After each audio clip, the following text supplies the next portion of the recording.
So, this week's series. As you guys know, I typically study Near Eastern culture, Near Eastern studies. I love the time frame of the Mid to Late Bronze Age, 3,500 years ago, early Iron Age, and I love to check out the cultures at that time, specifically those that surround Israel, because we learn a lot about Israel by studying their neighbors, okay? But I've shifted gears and I've started studying a lot of stuff in the first century, okay? The Hellenized Israel, if you will, where the Romans occupied Israel and you had many different sects of Judaism. You had the ultra-Orthodox, the Pharisees. No, we're not going to be influenced by Greek culture. And then you had the Sadducees, which were kind of going the other opposite direction. Then you had the Essenes out in the wilderness, and they were like, no, we're not even going to live in the same buildings that are influenced by Greek architecture. And you have many different sects of Judaism, of the faith of Abraham, Isaac, and Jacob, all spreading out and reevaluating their faith and how they're going to practice their faith based on the Romans occupying Israel. That's why it happened. There was a disagreement of how orthodox they should be under the circumstances that they lived in. Something we don't do back today, do we? No, not at all. But there was something I stumbled across, and that was the broad sense of honor and shame. You see, we don't know a lot about honor and shame here in the West. We really don't. We may feel guilty about something, but for the most part, if you get a speeding ticket, is that something that you really get upset about? Maybe the first time. I mean, the first time I got a speeding ticket, I was really bummed. About the 10th or 11th time you get a speeding ticket, it's just throw it in the glove box and just go home, Our nation is built on a guilt culture.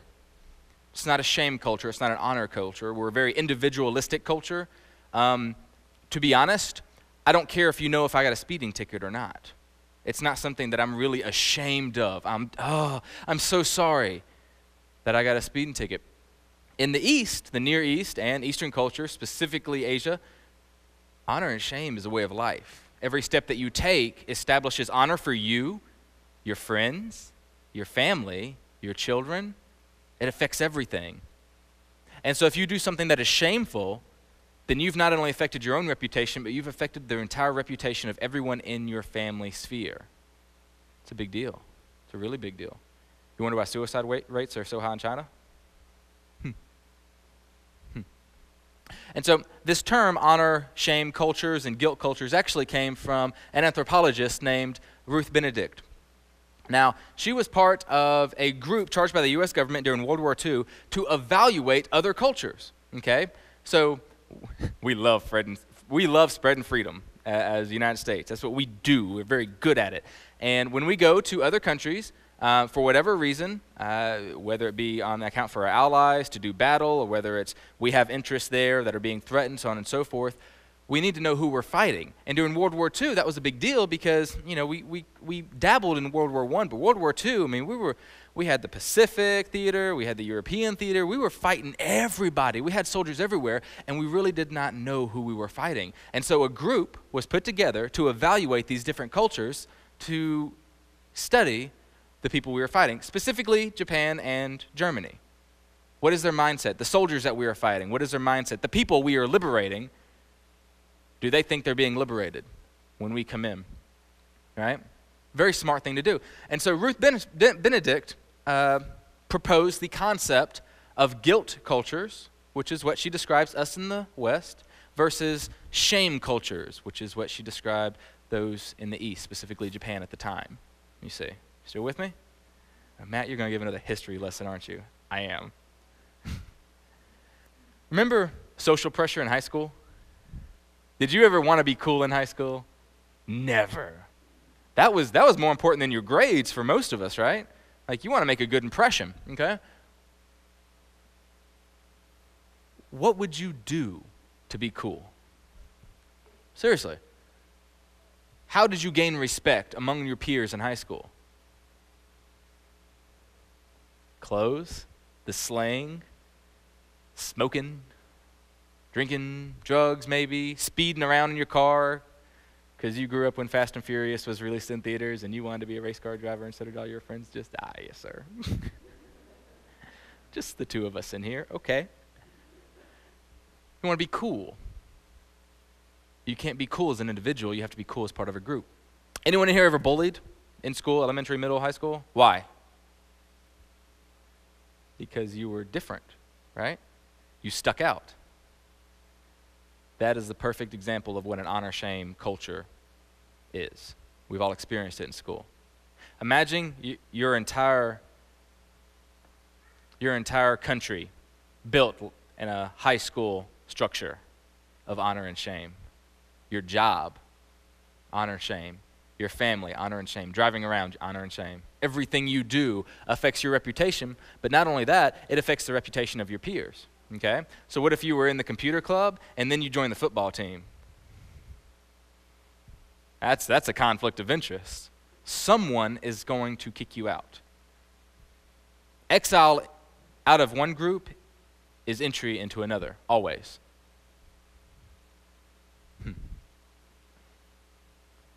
Western cultures tend to rely on judicial law. It's what we do to define morality. What is ethical in the United States? Now, we all have, based on our faith, what morality is, but it doesn't matter in the law, in the courthouse, if it's in the books, right? If it's in the books, that defines your moral responsibility to society. Eastern cultures rely on relationships and reputation. That is what defines morality. If you do something that shames everybody, if you stick out and you embarrass your country, if you embarrass your family, you embarrass your friends, you are morally wrong. Generally.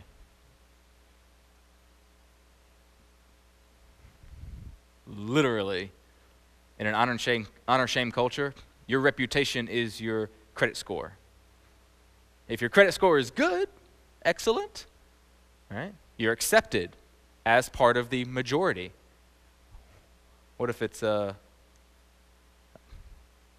poor and you get rejected, pushed out, right? You don't want people around you that makes you look bad. Due to great emphasis on community, avoiding shame and acquiring honor is a pattern behind every single thing you do in your life. What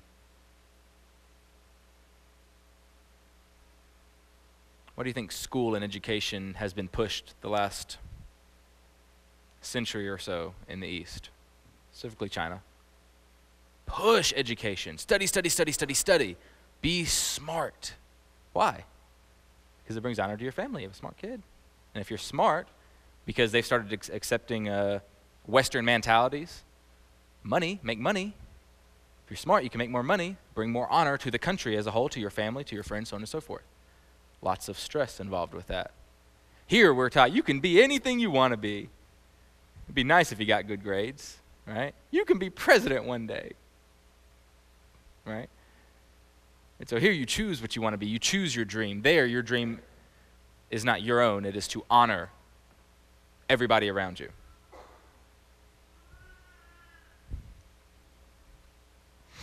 In the East, got this chart off of honorshame.com. Awesome website.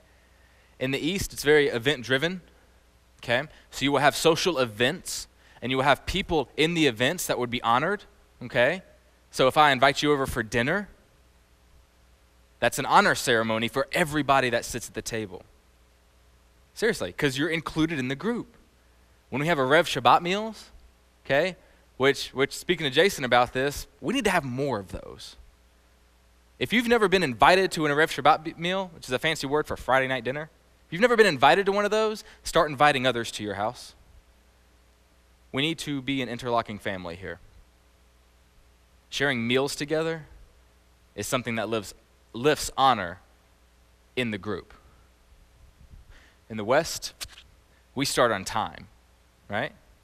Start on time. If you're not here on time, we're starting without you. That's a very shameful act. It's rude in the East. Here, it's you missed the time. It has nothing to do with your reputation. In the East, if you start without someone, you ever sit down for dinner and everyone hasn't gotten their food yet and you just begin eating and it's kind of rude and you're not sure why it's rude that you started eating before everyone else because you excluded them from the group. It's shameful. You shamed them. In the East, you speak to people indirectly. We do that a lot in the South as well, because you don't want to be rude, avoid conflict.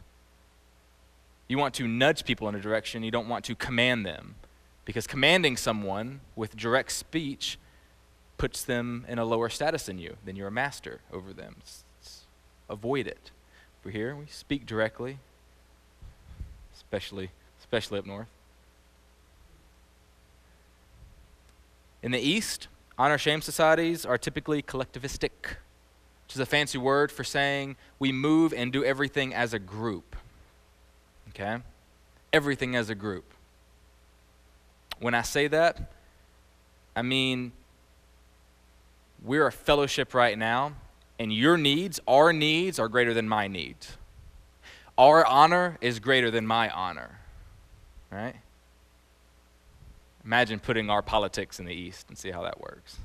No, I'm right. No, you're wrong. But what's greater for the entire society? We need to honor ourselves. You see, in Scripture, salvation used to be for Israel. That's how it used to be taught. God has brought salvation to us because we are a nation. How many of you guys know that the prophets that warned Judah of the coming Babylonian exile, listen guys, they're coming, they're going to come and they're going to take you away, went into Babylon with their people? We are a group, we are a family. I'm going into Babylon with you guys. Collectivistic. Here, individual needs, individual honor. I am an individual apart from you. Here we teach salvation, which I don't disagree with. Everybody needs to be saved, but we teach it on an individual basis instead of a group basis. It's not really pushed that we need to be saved, you need to be saved. Which is true. I'm not disagreeing with that, but that's the angles, the two angles that each society comes from. Eastern cultures are very hospitable because they're showing honor to everybody. Come in, I will feed you. You want some water? Abraham is known as a very hospitable man. Tradition says that his tent was open on all four sides so he could see visitors coming from all four directions. I doubt that is really what happened because, Sarah probably wouldn't have wanted no walls on her tent, but it's tradition. It's tradition. We know that she was behind a wall and she laughed, so on and so forth. But it's tradition, right? And so you have a big dinner and you invite people over, and here, this dinner is for you, share my meal with me. And then here in the West, we have a Burger King. Dollar menu drive-through, vroom. It's about me and my food, and so on and so forth. Does anybody know what this is? This is a ceremony that is agreed upon in the Bushido code of the samurai, the honor code of the samurai. Eastern honor-shame culture, Japan, especially ancient Japan. And this ceremony is called tsubuku. It's the cutting ceremony. You see, in Japan, if you brought dishonor to yourself, if you did something that was shameful, then you didn't just bring dishonor to you, you brought dishonor to your master who trained you not to be shameful. You brought dishonor to your family. You brought dishonor to the rest of your lineage. You brought dishonor to your entire clan. David took a census incorrectly. Tens of thousands of Israelites died. Probably cooking dinner. Dead. David did something wrong, you see. Korah did something wrong, rebelled. Lots of other folks died along with him that were not directly involved with his sin. Plagues broke out on Israel that were caused by one person. Collectivistic honor-shame culture. The shame through one person can spread to the entire tribe and the nation. Still with me? So this is a reenactment. This is a reenactment photo that was taken. What would happen is if you brought shame or did something that was shameful, or weren't even victorious, you would have a formal ceremony unless you were in battle, and then it would be very informal. And this little guy down here, I put a little bit of red indicating the cutting. You would take a knife, a small blade, and you would stand before the elders, the people that you dishonored, and typically you would dress in a nice white robe, and it would be a big ceremony, and you would write a last will and testament, a poem, a death poem is what it was called, and you would lay down and kneel and put your death poem in front of you, and you would take this knife in front of everyone that you shamed, and as an apology, you would stick yourself with this knife into your abdomen, and then you would pull it across. The cutting, abdomen cutting, seppuku. And what this did was corrected the dishonor that you brought to your masters. This corrected it. This is how honor and shame cultures, this is the degree of weight they put on honor and shame. It's a big deal. What's really interesting is this guy, the guy with the sword, this guy is one of the most honored people in the ceremony. Typically, he's a friend of the man that brought dishonor, and he would be appointed. And he was called the Kashakuni, the second one.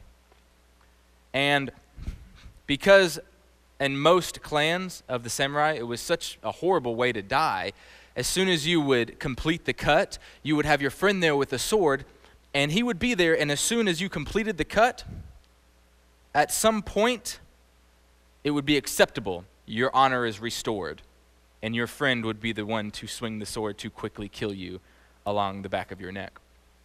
You see, beheading in the Near East, ancient Middle East, was a sign of shame. It was a shameful way to die, formerly.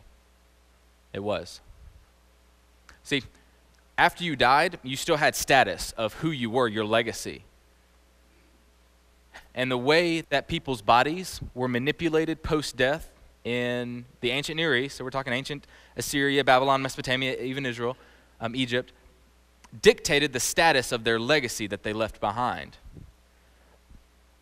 Most bodies, to bring dishonor, to strip them away from their legacy, were hung on a stake, impaled. It wasn't the execution. After they died, they'd impale their bodies and hang them up. So if you were a king, you would still be known as a king, and you would die with that honor of being a king unless your body was taken and dishonored. And that was a way of stripping away your identity of everything that you had, all of your honor. You know, you're dishonorably discharged from the military. What's your rank if you're dishonorably discharged? Back down to the... Nothing. Everything is stripped off. General, dishonorably discharged. Nothing. Everything you worked for is same way if you die a dishonorable death. And so cutting one's head off was a way to shame them. Okay? Now what's very interesting is in this society, is this getting too gruesome? I'm sorry, guys. Yes, sir. We're getting there. Getting there. So I've been reading, and there's several different theories on the ceremony of seppuku here, and I'm really pushing this for a reason. You'll see. At one point, they started during the formal ceremony of seppuku. The second guy with the sword had to be skilled enough so he would not cut the head completely off. At one point in history, they stopped severing the head completely because it was a ceremony to restore honor back to everybody. And cutting the head off was kind of a shameful thing. And so they started training the second ones with the swords to not cut it completely off, not to get too gruesome. Now, some people say that was because it was too much of a mess, and other anthropologists believe that it was to keep the honor since the head was still attached. You see. Aren't you glad to live in the United States of America here in 2015? I sure am. Whew. You know Saddam Hussein? Remember that guy? During his trial, he was still proclaiming, I am president of Iraq. I appreciate Daniel McGurd over at Ancient Covenant Ministries for pointing this out. I am still the president. Really? Okay, we can fix that. So they hung him. That's why they hung him. Dishonorable death. Hanging there, he was no longer president. He lost everything.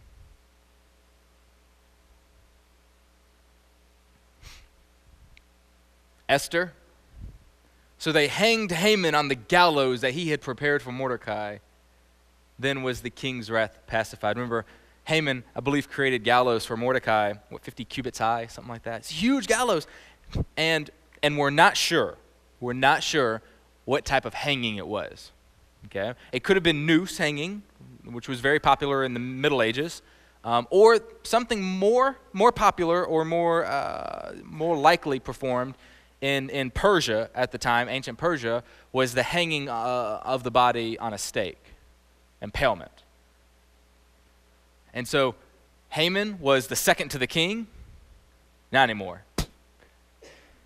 Put him on the stake along with his sons. Dishonorable. Right? Remember what Joshua did to the king of Ai when he caught him? Hanged him on a tree. That's why. No longer king now. Dishonor. So it brought honor to the victory of Joshua and dishonor to the kingdom of Ai, or the authoritative leadership of Ai. Still with me? Matt, you're always talking about violent stuff. Near East was violent, guys. How about this? Remember when Saul lost the battle on Mount Gilboa? Beautiful, beautiful place to visit in Israel.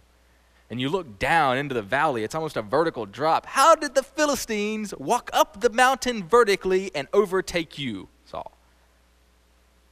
Because it was God's will. Saul sinned, but regardless. So Saul died in battle along with his sons.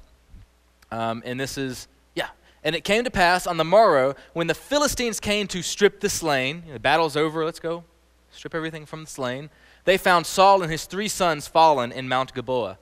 And they cut off his head, already dead. They cut off his head, and they stripped him of his armor, and they sent into the land of the Philistines round about to publish it in the house of their idols and among the people. You know, in my Holy War teaching, they used to take other gods or other kingdoms that they defeated, and they would place the high esteemed items in their temples underneath the feet of their gods. So they did this with something like this with Saul's armor. And they put his armor in the house of Ashtaroth, and they fastened his body to the wall of Bethshan. Why did they hang his body? That's why. To bring honor to their victory, bring shame to Israel, and to strip Saul from the legacy of his kingship, or the authority that he even had when he was dead. This is why they did these things. Notice that when Joshua hung the body of the king of Ai, he had to take it off before evening hit. This is because Deuteronomy 21:23, Yahweh speaking, and he says, his body shall not remain all night upon the tree, if someone is executed. See, typically they'd stone somebody, and depending on the circumstances, they would hang the body, right? Post. They wouldn't execute someone like that typically. It's just horrible. Regardless, the body should not remain all night upon the tree, but you shalt in any wise bury him that day.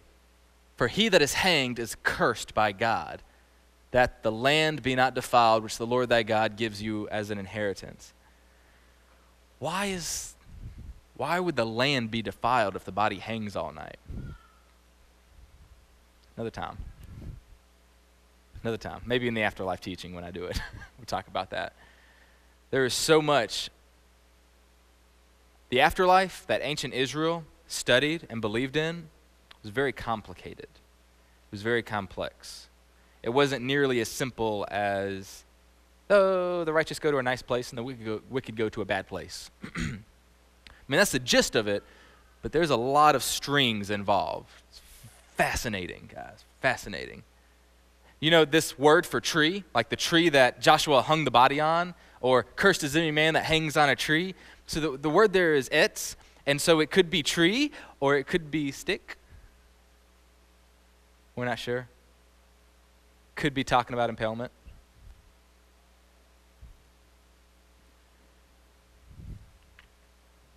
Radical Islam, a word, a phrase we're far too familiar with these days. Do you ever wonder why they behead people? Because they're terrorists. Yeah, they are. They're cowards. I'll tell you why here in a minute. They behead to bring shame to the person that they decapitate and to bring honor to their army, their God. God. But that's why. And the most recent beheadings that were released, remember they shaved the heads of the ones that they were going to execute, and they forced them to read accusations against the U.S. It was all shaming the U.S. We didn't even pick it up over here. Why do they do that? Why? Because it's an honor-shame system. They've lost the foundation for what they're doing, but they still understand honor, shame, honor, shame. And they made their victims wear orange jumpsuits, very similar to Guantanamo Bay, right? Shaming of the U.S. The Germans did the same things to the Jews when they plucked out the beards, shaved when they went into the concentration camps. Shaving of heads is a mark of shame. Everything is based on honor and shame. That's how they're doing battle. And then they're encouraging honor to all of Islam, all of radical Islam. Join us now. Look, we have a victory. And we're over here looking at, look at these nutcases on the internet. But meanwhile, over in the East, the Middle East, it's a legitimate trophy. It's a legitimate victory.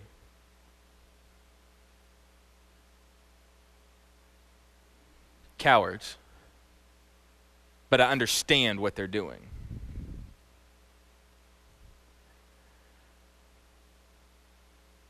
This guy. Remember this incident?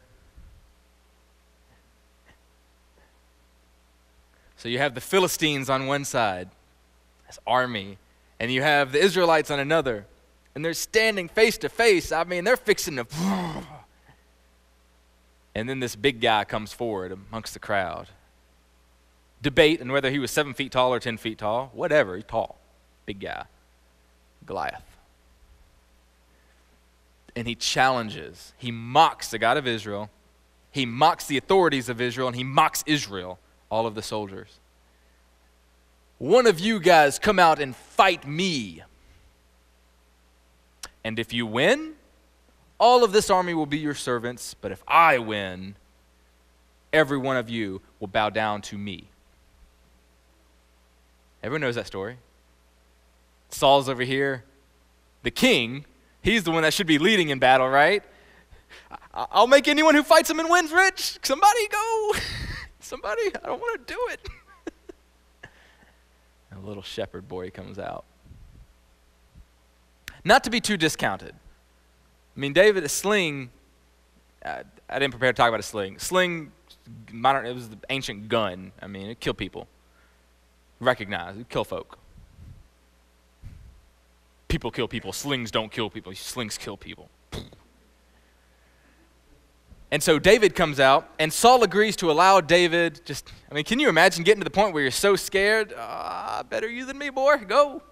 And so David walks out, and he's about to meet Saul, but then he yells at Saul. Does anyone remember the victory speech, the pre-victory speech that David yelled? Look at this. This is great. In 1 Samuel, if it comes up, 17, David said to the Philistine, "You come against me with sword and spear and javelin, but I come against you in the name of the Lord Almighty, the God of the armies of Israel, whom you have defiled. This day the Lord will deliver you into my hands." Little kid. I mean, put it in perspective. This day the Lord's going to put you in my hands. That's what Goliath saw. And I will strike you down, and I'm going to cut off your head. That's why David said that. You've defied the God of Israel. You've insulted us. You've attempted to bring shame on us. I'm going to cut your head off, big boy. Not only that, this very day I will give the carcasses of the Philistine army to the birds and the wild animals, and the whole world will know that there is a God in Israel. All those gathered here will know that it is not by sword or spear that the Lord saves. For the battle is the Lord's, and he will give all of you into our hands. As the Philistine moved closer, David rushed towards him to meet him.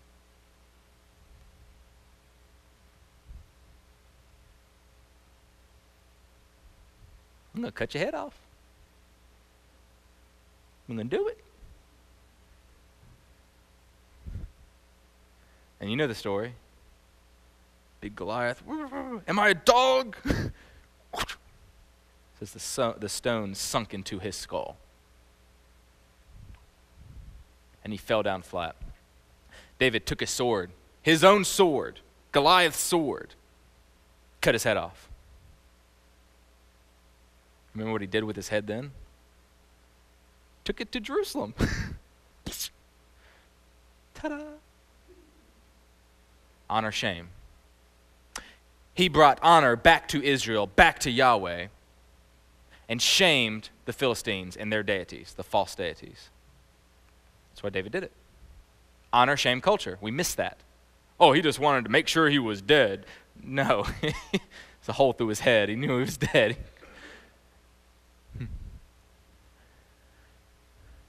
Revelations 20, verse 4. And I saw thrones, and they sat upon them, and judgment was given unto them. And I saw the souls of them that were beheaded for the witness of Yeshua and for the word of God, and which had not worshipped the beast, neither his image, neither had received his mark upon their foreheads or in their hands, and they lived and reigned with Christ for 1,000 years. What happened to them? They were shamed by the world.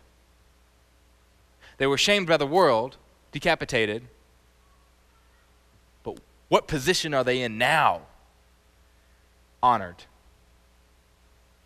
Honor. Guys, this is everywhere in Scripture. The whole Scripture, I dare say, if you look at it with these glasses, is about how our God is so great that he can take shame and turn it into honor in all circumstances. Remember, in the beginning, God created everything, but the earth was void and without form. Right? Get your kids playing. Go make me a sand castle. Look, I made it. It's a pile of sand. Good job. But then they work at it, and it's a castle. It's a shame, honor. Right? Acceptable, unacceptable, acceptable. God turned that chaotic mess of creation and gave it complete functionality. Well-oiled engine. Adam and Eve. Whoa! Adam and Eve. What happened? One day they woke up and realized they were naked and they were ashamed. And they tied fig leaves around each other. And they hid from the Father. And they were kicked out of the garden. Shame. But God turned it around and blessed a man by the name of Abraham, saying, your seed, something great's going to come from your seed. And look up at the stars. Look up at the stars. Every one of those stars is going to be a descendant of yours. Look at the sand. Look at the sand. Every grain of sand is going to be a descendant of yours. And through your seed, something special coming from your seed, Abraham, something special. Through your seed, the entire world will be blessed. Abraham was honored because his loyalty to God was so great. See the same pattern with that same descendants of Abraham. What happened? They went into Egypt, and there arose a Pharaoh that enslaved them. Slavery is a position of shame. It's very simple. It's a very simple concept. God took a shameful situation. That guy said, this guy, listen, I want you to lead the people. I'm not good at talking. I don't care. I want you to lead the people. I'm not good at talking. Then get your brother Aaron to talk for you. You're going to lead the people, and you are going to show the people and give them the testimony of how great I am, and I'm going to honor you, and I'm going to honor all of them, and I will make them a kingdom of priests. And he did. King David? Not necessarily shameful, but compared to a structure of hierarchy, being a shepherd, peasant, right?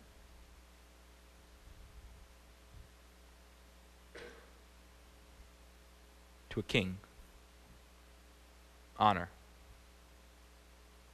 God will lift those who experience shame up to a place of honor. You ever realize when we get to heaven or we'll get to that teaching. But, I got to say heaven. When we get to heaven or paradise or the afterlife or whatever you want to call it, you get some jewels and you get crowns. Why? Because it's a sign of honor. Because you shouldn't be experiencing a whole lot of it down here. If you're walking the right path, very narrow,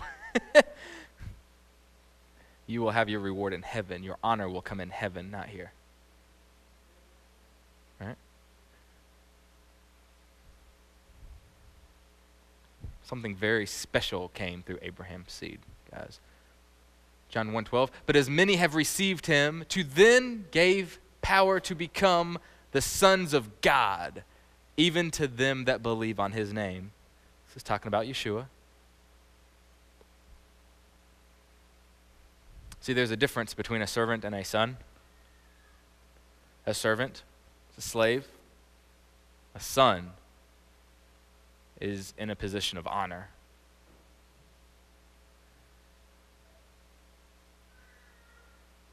Gave he the power to those that would believe in his name to become honored in God's eyes.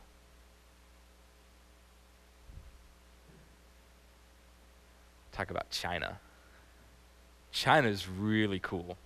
I read an essay by Professor Jackson Wu about Chinese culture, and it parallels with Israel. He parallels it with Israel, and I couldn't fit the whole essay in here, but I wanted to give you an overview. See, China is an honor-shame culture. It's what it is. It's based on respect and shame, and there's a hierarchy built of that. You see, the culture puts great emphasis on something called face. Okay? Hence the name of the series, Saving Face. Everyone ever use that term? Saving face, what's it mean? Save your reputation, because that's what your face is. If you lose face, you lose your identity of honor in society. Face is everything in China. If you trip in front of someone else, in front of a crowd of people, you've lost a little bit of face, right? If you say something or do something shameful, you've lost face. You need to work to save it. Save it. Face is the most important thing in the East. Gaining face, saving face, not losing face. One's face determines one's family's identity. Face is either achieved or ascribed. It's either earned or inherited. If your father was an honorable man, guess what your face is? It's going to be honorable. It's inherited. Or you can earn it. King David walked out in the battlefield. I'm going to cut your head off. He earned his face to Israel. You see? Still with me? Still with me? One's face determines their family identity. There you go. Repeat slide.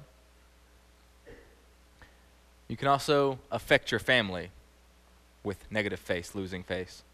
If you do something that is shameful, then guess what? It affects your face and it affects the face of your father and your family. Isn't your son so-and-so? Isn't your brother so-and-so?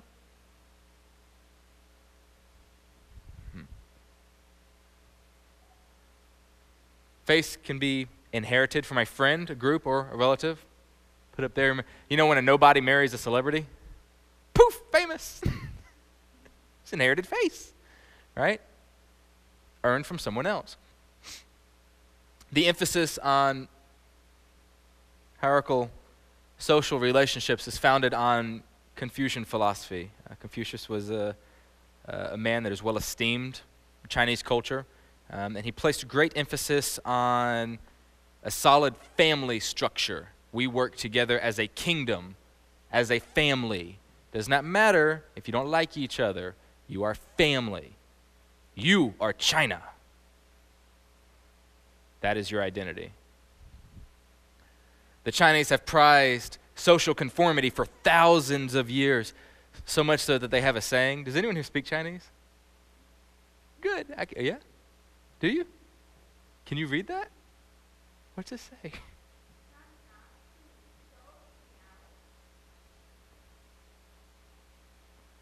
Do you know what it means? The bird that sticks out gets shot.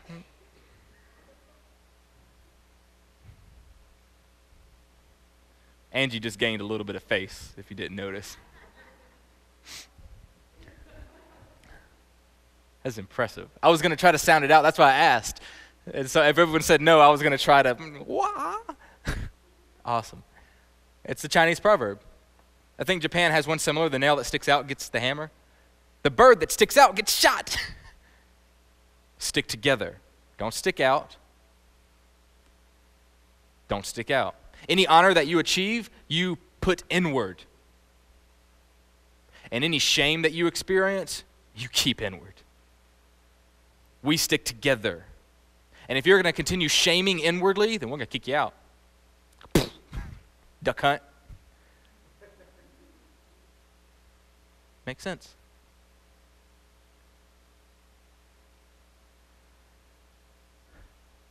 The Chinese are proud of their long history. To be Chinese is to identify yourself with the ethnic people whose glory extends for generations past. As a nation, they should act like a family. This is a quote from Jackson Wu.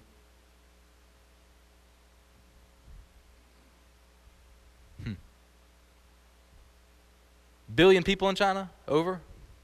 Something like that? Is that right? Most populated country in the world? Kind of. What? Family.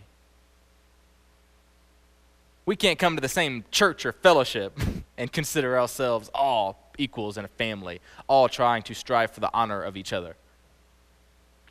An entire nation. Literally, the Chinese word for country is Guojia. Kingdom family. Country. Be a kingdom family. Famously, China is also called the Middle Kingdom. Zhongguo? Not even close. Guo. Zhongguo. It's called the Middle Kingdom. Why? Because they perceive themselves, they look at themselves and they emphasize, listen, we are the center. Everyone else in the world is outside of us. And we are the central family, the central kingdom, the most powerful kingdom. Everything revolves around us in an honorable way. And anyone that comes in this kingdom is an outsider from another kingdom. But we are China. The Father says the same thing in Ezra 5:5 about Jerusalem. Thus saith the Lord God, this is Jerusalem I have set in the middle of the nations and countries that are around her. This is my prized family, my prized kingdom. You see the same attitude. Honor, shame.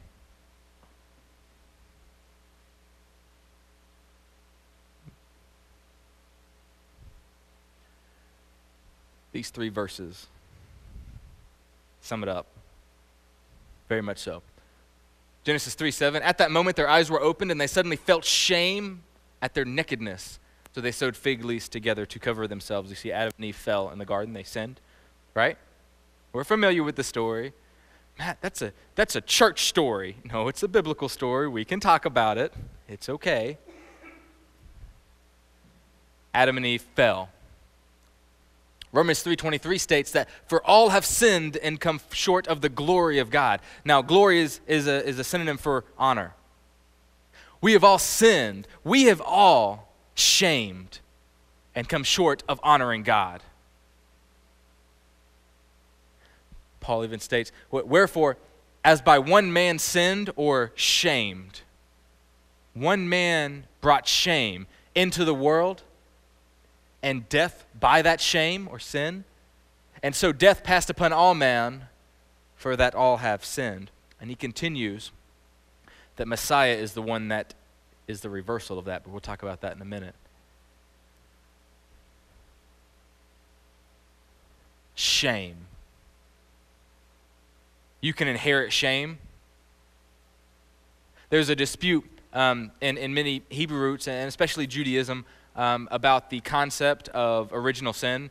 You know, do we owe our lives for the sin that Adam committed, trespassing God and whatnot, because Ezekiel 18 talks about the son shall not repay the sins, trespasses of his father, and then we can argue about that all day, whether original sin exists or not.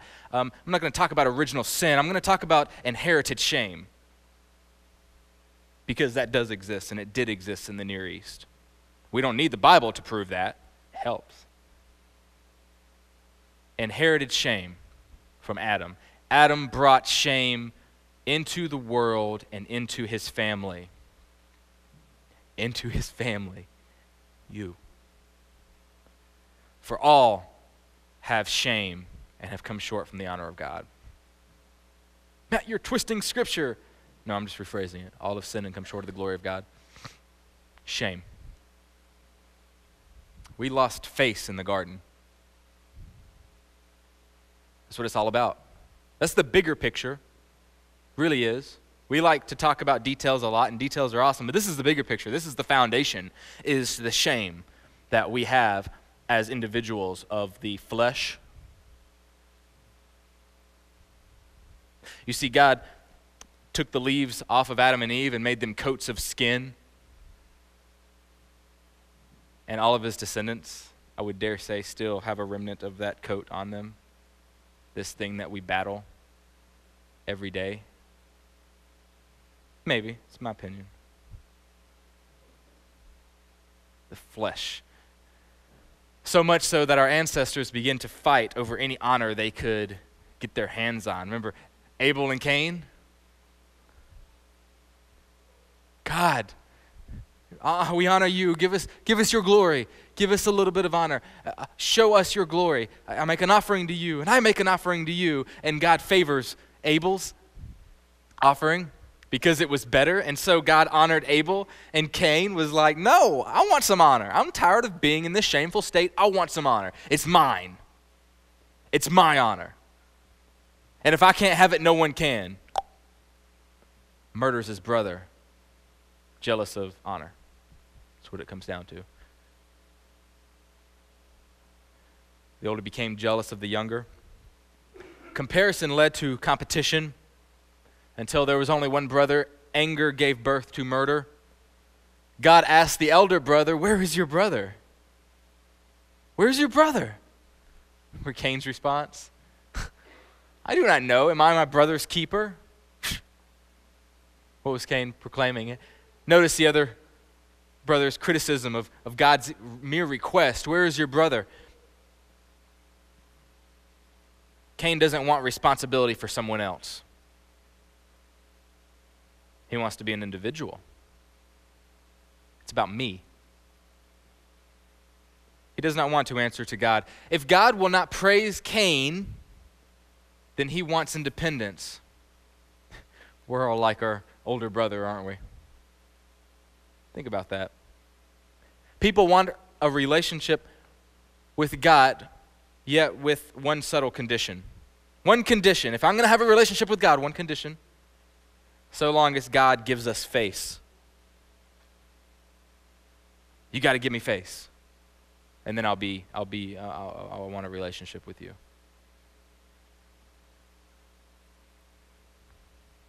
As long as we get face from God, we're willing to have a relationship.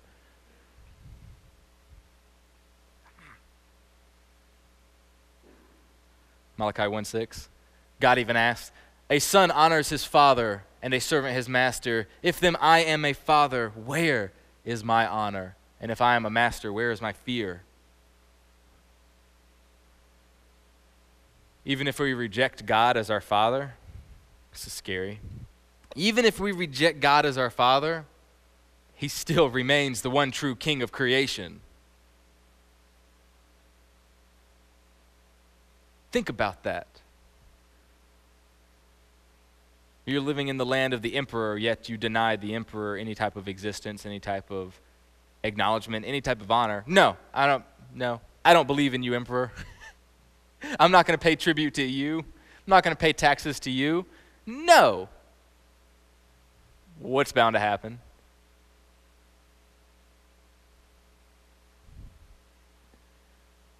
This makes our rejection a crime, treason, even betrayal of the emperor. God raised up Abraham to reach the world. Through him, all nations should be blessed. That was the purpose. In Canaan, this is cool. I love this. So when I was in the Bibles Museum in Jerusalem, is it Jerusalem in it? Yeah. In Bibles Museum in Jerusalem, they have artifacts they claim are 10,000 BC artifacts, Neolithic era. It's really fascinating to see these things carved. That was a pretty good job. Idols, stuff, spears, and you can see how they used to honor each other with honor and shame, and so on and so forth. And one thing I was going through, I think it's Gallery 15 or 14, in the middle where it talks about early Israel and the Canaanites, and they have all the Canaanite demonstrations and the little artifacts and the seals that the Canaanites use. And they have a testimony, a story. I believe it's the story of Keret, I believe. But it's referring to a Canaanite king. And remember El, right? In Canaanite mythology, El was the top of the pantheon. He was the top god in Canaan, right? And he had a son, Baal, and we all know Baal and Holy War. Remember that? Anyway, so you got these pagan gods, but El was the top king, and the king that was appointed to rule over Canaan, the pagan king, was referred to as the son of El.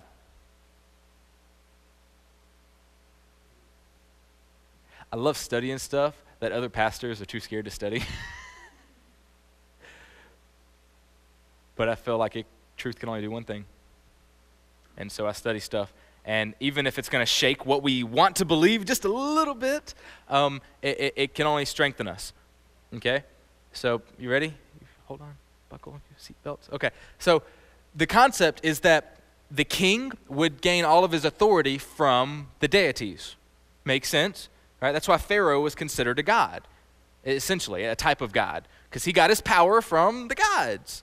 Okay? Same thing in Canaan, in greater Mesopotamia. You were the king, therefore you would be adopted unto the God's authority, the God's kingdom, and the God's honor. That's why you're honored as a divinity, as a divine one, because you now have the glory and the honor of the gods, and we don't want to make you mad. Right? See. And so he was called the king of Al, or the king of that god. Okay? And so you guys know where I'm going with this. King David was also called the Son of God. But that's a messianic verse. I know, but it was told to David, right? So Psalms 2:6, yet I have set my king upon my holy hill, verse 7, and I would declare the decree, the Lord has said unto me, you are my son, this day I have begotten you. And I believe in 2 Samuel, he says the same thing. He says, you're going to be my son, and I will guide you, and I will lead you, and if you transgress, I'll whip you. That's what God says to David. You are my son. You are going to be the son of God. Am I making anybody uncomfortable? No? A little bit? Okay. The king is going to be the son of God. Okay? And so, Romans 1:4, you guys know where I'm going with this, because Yeshua is the Son of God, right? Everyone's like, I think so. I don't know where you're going. I think so. Yes, he is. Yeshua is the Son of God, right? Yes, absolutely, 100%. We would not be here if that was not the case. Okay? Romans 1:4, and he was Yeshua, declared to be the Son of God with power, according to the Spirit of holiness, by the resurrection from the dead. Declared to be the Son of God. Now, I believe he was born the Son of God, but this isn't talking about his birth and his lineage of God. This is talking about him being declared the Son of God by the resurrection. He became the Son of God. Why? Because God made him king. The one true king. The one true Son of God. Remember when Yeshua was talking to Peter? Who do you say I am, Peter? Right? And remember Peter? Thus saith unto them, this is Matthew 16, 15 and 16. I'm getting excited, I'm sorry. But whom say you that I am? Who do you say I am? And Simon Peter answered and said, you are the Messiah. You are the Christ, the Messiah, the Son of the living God. And Yeshua acted like, woo, you figured out the mystery. It wasn't talking about his birth, guys. Yes, I believe he was born the Son of God in the way that we think that, but there's more to it. There's a completely different angle that uses the same terminology to establish that Yeshua has the authority, the inheritance, and the honor from God, the creator of the universe. And he sits at the right hand of the Father because he is the king that is going to rule over the earth. That is why Romans 10, if we make covenant with our mouths that he is our master, he is our Lord, he is our king. Remember, prophecy says he will be called Everlasting Father. Father is a synonym for a king. That's what it is. It's exciting. He's the Son of God. You are the Son of the living God. You're the king. You didn't figure this out on your own, Peter. You know that, right? Just wait. It's going to get real big, real quick. Just keep it a secret. It's going to be great. Man, this is exciting when I can look at the pagans and I can strengthen the faith of the one true God because I see what they tried to copy failed because their gods are dead.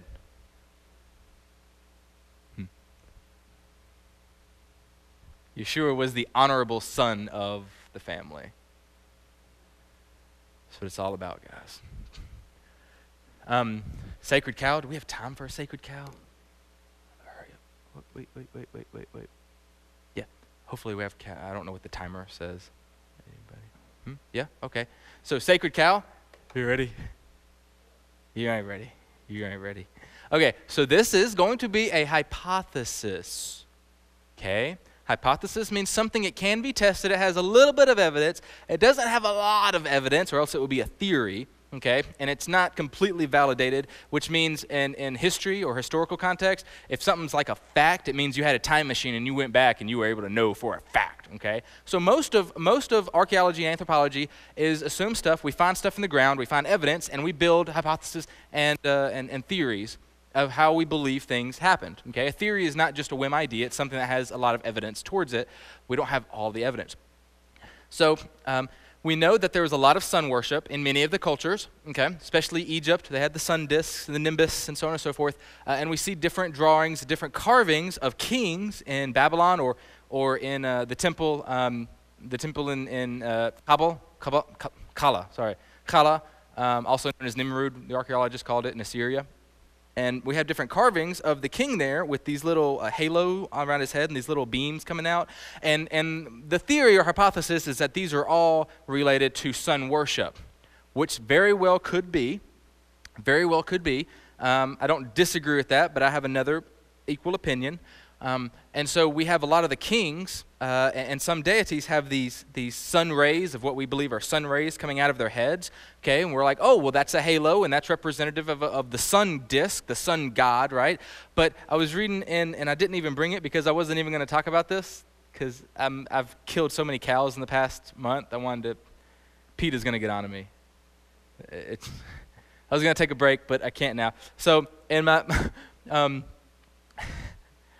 Guide to Life in Ancient Mesopotamia is a book I'm reading right now, and I really wish I brought it, but he talks about some reliefs, some carvings in the wall where kings have these little beams coming out of their heads, and he says, see, this wasn't necessarily like sun worship, this was more indicative of the light of the deity illuminating within them.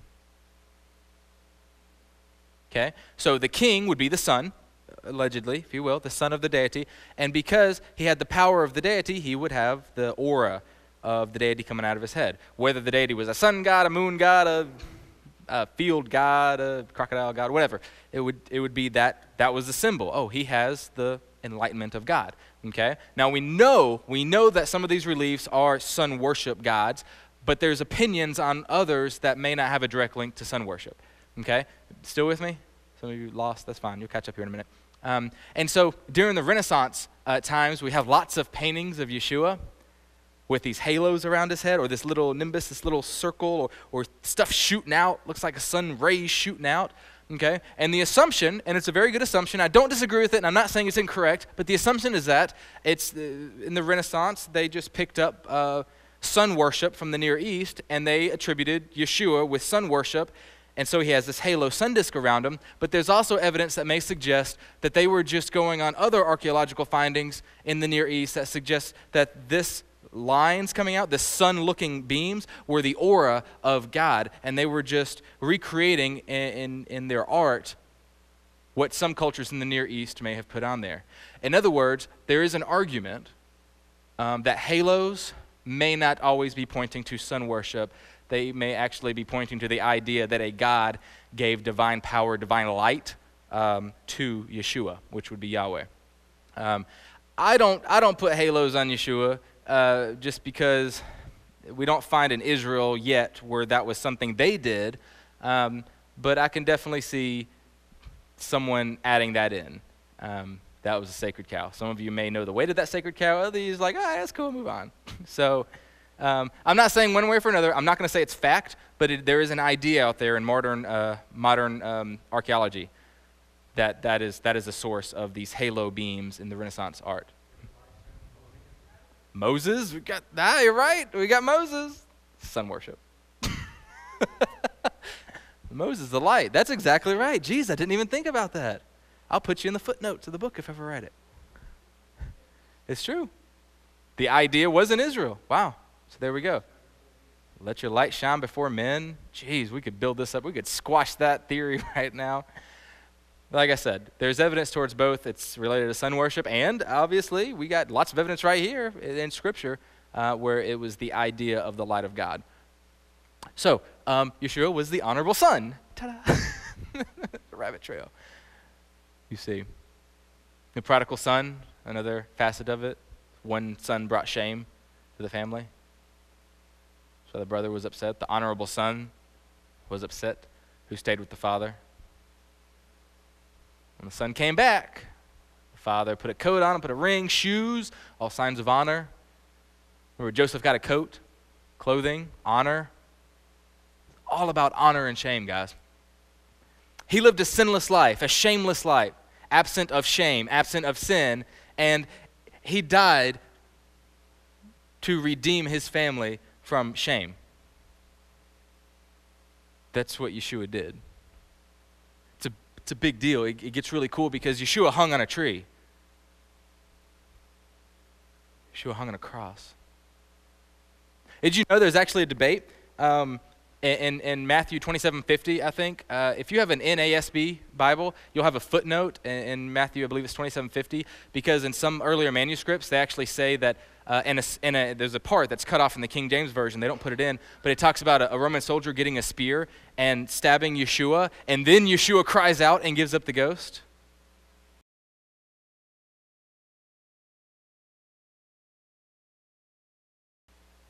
And I don't necessarily agree with this, but I want to make the point to point out the argument. Guys, I like to give you guys all the evidence.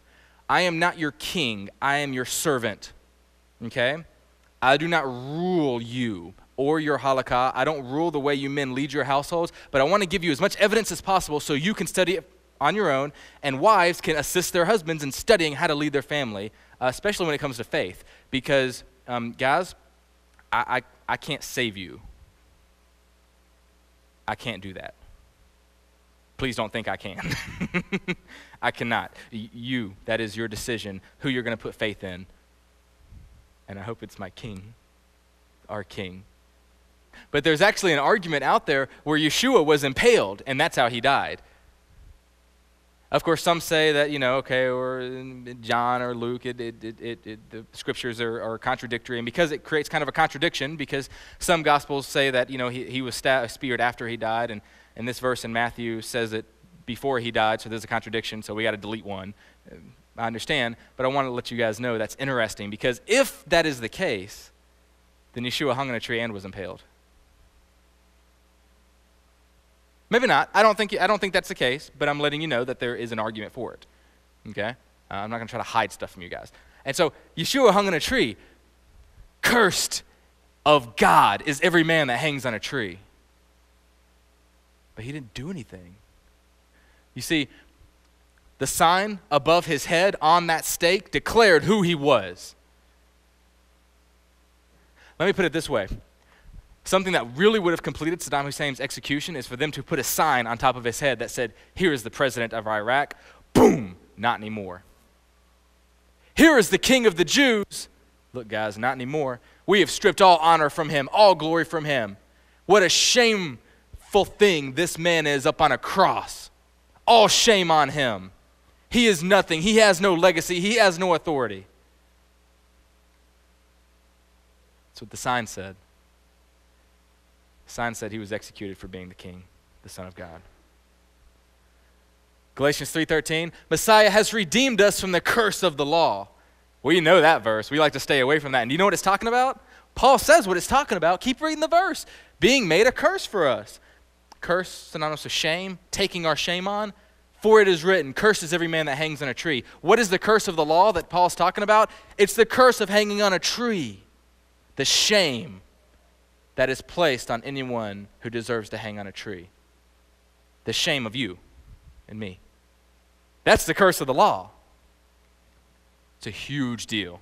I can't go into that sacred cow. Anyway, and this is referenced back to Deuteronomy 21:23. That's the curse of the law. The curse of the law is that you brought shame to the family. You need, seppuku, right? That's what you deserve. He didn't. Right? So Israel's king, Yeshua, represents his whole people, right? He represents everybody. And so he took your shame and your curse on himself. The king sacrifices himself on behalf of his own people. The shame. Yahweh rose Yeshua from the dead, restoring honor. Yahweh rose Yeshua dead to restore the honor back to the king of Israel. I'm excited. I'm excited. I'm excited. Our king is honored by God. What does that mean for us? John 17:22, and the glory is a synonym for honor, right? And the glory which you gave me, I have given them, that they may be one, even as we are one. Yeshua's talking to God. And he says 7 chapters earlier, he says that I and the Father are one, right? And here we are. He's praying for you and all of his followers in John 17, and he says, I'm going to give them my honor. They're going to be in my kingdom. They're going to have my honor. They will inherit my face so that they can be one with you as I am one with you. Our face isn't important anymore, guys. It's not about your face. Cut it off. Not literally. Don't.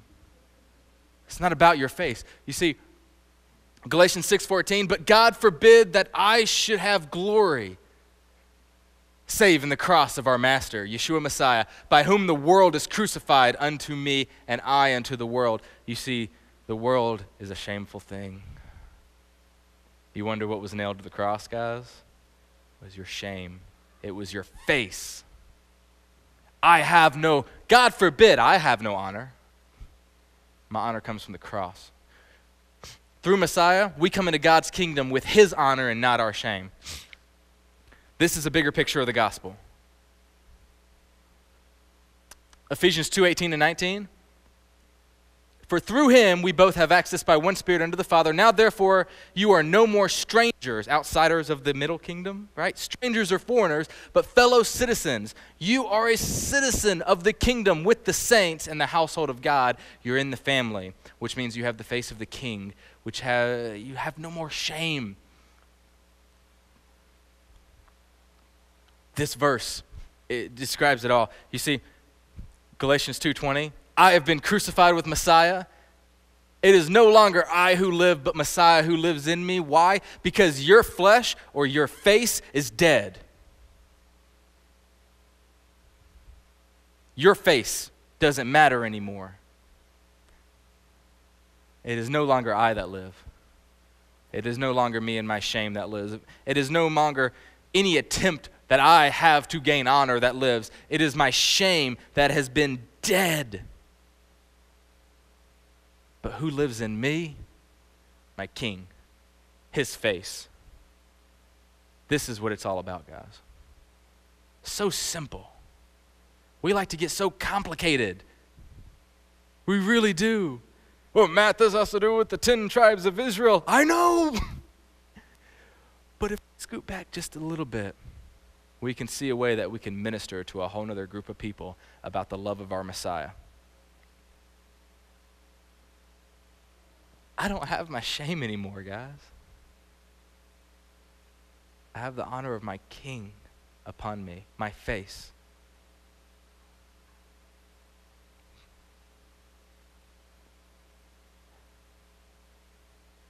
It is not I that live. It is my King within me.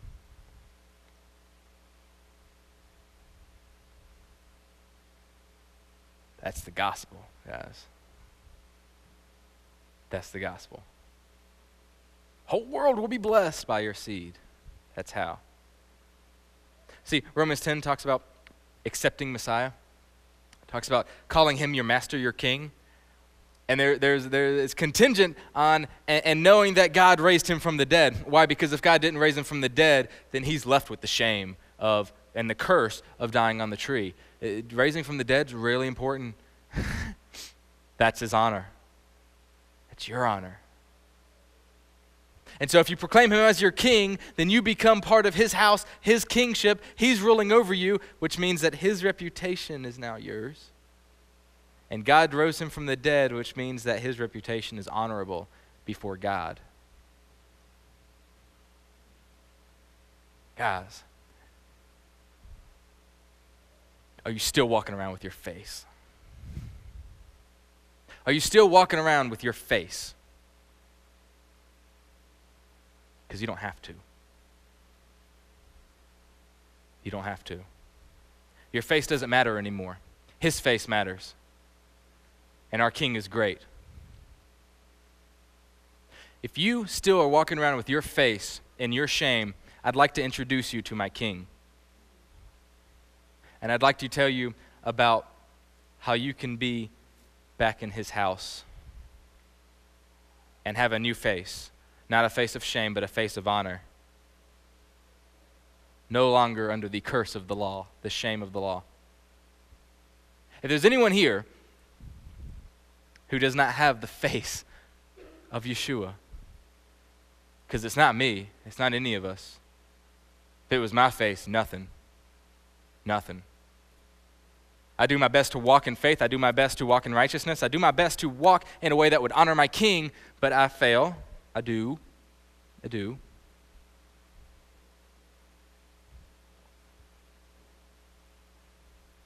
With my new face, I know who I am and I have a new identity.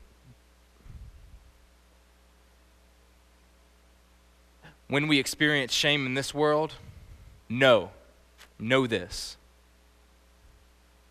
You will be honored in the next. That's part of the plan. If you're still walking around with your own face and have not experienced the face of Yeshua the Messiah, also known as Jesus Christ, please come talk to me after service.